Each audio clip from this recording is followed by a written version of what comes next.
Now, welcome back to part 2 of my video, and I give the title as Port-in-Port refrigerator, or how to make your own fridge using Clayport. And I did promise you guys to explain part 2 further, what it is, what you have to do. So this part is more of academics for those who love physics. I was a physics teacher. I love physics. So I'm here to explain further the physics behind it. The physics behind a port-in-port refrigerator, also known as Clayport cooler,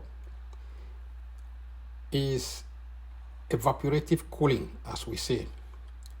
So we have four things here. Evaporation. Water evaporates from the outer port, drawing heat from the inner port and cooling it down. The second aspect here is endothermic process. The evaporation of water is an endothermic process, meaning it absorbs energy from the system. That is what you put inside the pot. It might be a food, vegetable, or whatever thing you think. You can see the image, even my thumbnail for this one. You can see what I'm referring to. Then we have insulation.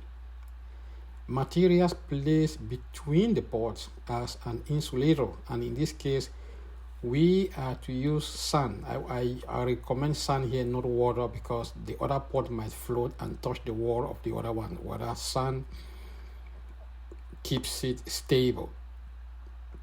And the fourth aspect here is efficiency.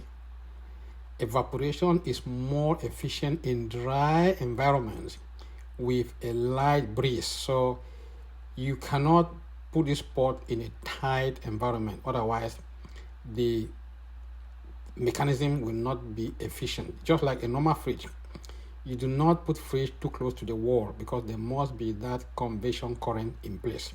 So we want convection current to function 100% for this port-in-port to become a good fridge and cool its content. Now, here is how a port-in-port refrigerator works.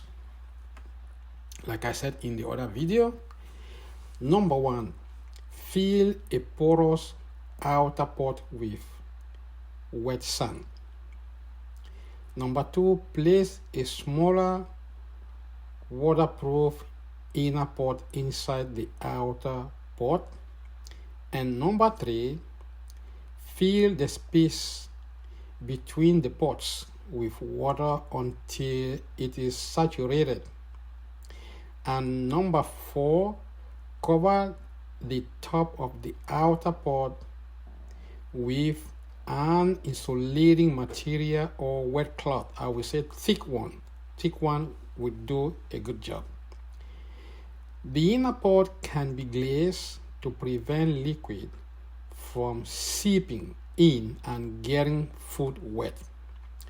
Port-in-port refrigerators have been used since at least 2500 BC in Egypt and 3000 BC in the Indus Valley civilization. So these are small things that we need to exploit them. I mean, it would be a great thing for you to do one for yourself. You don't really need to go and buy a fridge, except you want to do so. So that's my gift to you people. Please, if you still don't understand anything, do not hesitate to call me.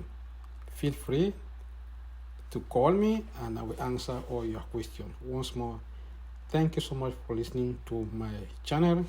Subscribe, share it with your loved ones. Thank you, Dr. One.